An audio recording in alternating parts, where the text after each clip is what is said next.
...120 Angkatan Darat Selandia Baru dikirim ke Inggris untuk membantu pasukan Ukraina. Menteri Pertahanan Penny Henare memperingatkan Ukraina adalah zona perang aktif saat pasukan Selandia Baru menuju ke Inggris untuk membantu melatih tentara Ukraina. Kelompok utama personil Angkatan Darat Selandia Baru berangkat dari Pangkalan pagi ini ke Inggris untuk melatih rekrutan infanteri Ukraina.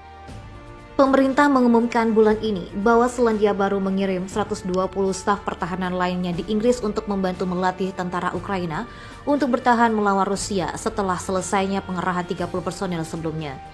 Pengerahan akan berlangsung hingga 30 November dan akan memungkinkan 2 tim untuk melatih infanteri Ukraina dengan keterampilan inti untuk pertempuran garis depan, termasuk penanganan senjata, pertolongan pertama, pertempuran hukum operasional, dan banyak lagi. Ini akan berkontribusi pada upaya Inggris untuk melatih 10.000 tentara Ukraina. Pengerahan hari ini menyusul kematian Kopral Kiwi Dominic Ebelen yang tewas saat berperang melawan pasukan Rusia di Ukraina. Dia sedang cuti tanpa bayaran dan tidak sedang bertugas aktif. Menteri Pertahanan Penny Henare berbicara kepada pasukan di Pangkalan Angkatan Udara Selandia Baru di Vanuatu Island dan memberikan penghormatan kepada Ebelen dengan mengatakan, "Tentu saja kami berdiri di sini untuk mendukung keluarganya untuk mengakui meninggalnya Kopral Ebelen."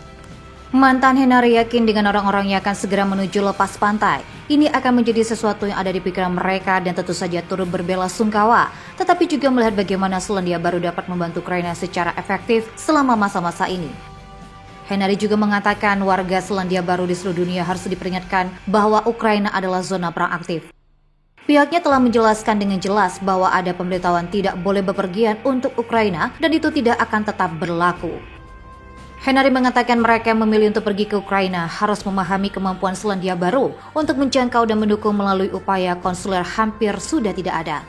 Komandan pasukan gabungan NZDF Laksamana Muda Jim Gilmore pagi ini mengonfirmasi tidak ada seorang pun di kontingen yang berangkat sekarang ke Inggris untuk melatih tentara Ukraina akan cuti tanpa bayaran.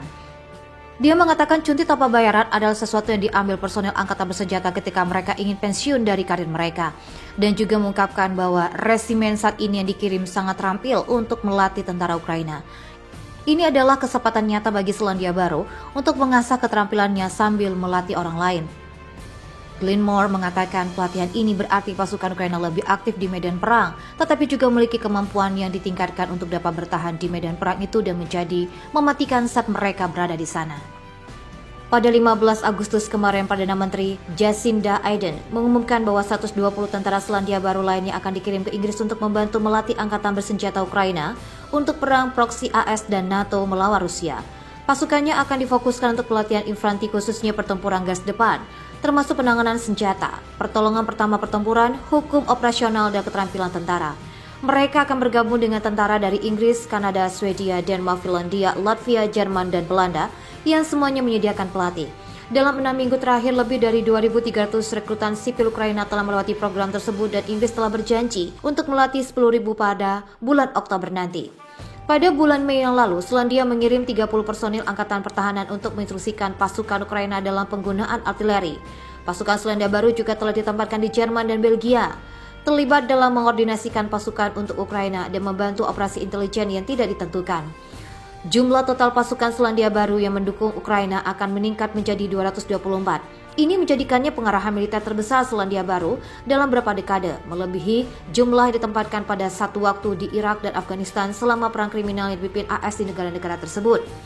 Ardern mengatakan pada konferensi pers bahwa Selandia Baru bergabung dengan tanggapan internasional terhadap agresi Rusia yang sedang berlangsung dan hanya serangan terang-terangan terhadap kedaulatan suatu negara dan hilangnya nyawa tak berdosa selanjutnya adalah salah dan tidak dapat ditoleransi.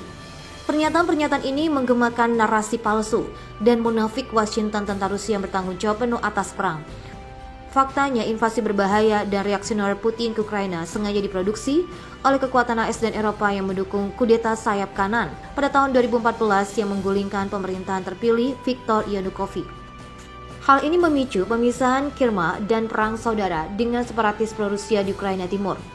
AS dan NATO telah menggelontorkan miliaran dolar untuk mempersenjatai dan melatih militer Ukraina, termasuk milisi fasis seperti Batalion Azov dan Korps Sukarelawan Ukraina. Pada saat yang sama, NATO juga telah membangun pasukannya di seluruh Eropa Timur dalam persiapan untuk perang langsung dengan Rusia. Implementasi AS dan sekutunya bertujuan untuk menimbulkan kekalahan telak di Rusia untuk menggulingkan Putin dan mendirikan rezim boneka. Ini adalah bagian dari strategi Washington yang lebih luas untuk membaikkan penurunan ekonomi Amerika melalui perang melawan Rusia dan Cina. Orang-orang Ukraina yang dilatih di Inggris adalah umpan meriam untuk tahap pembukaan perang global ini.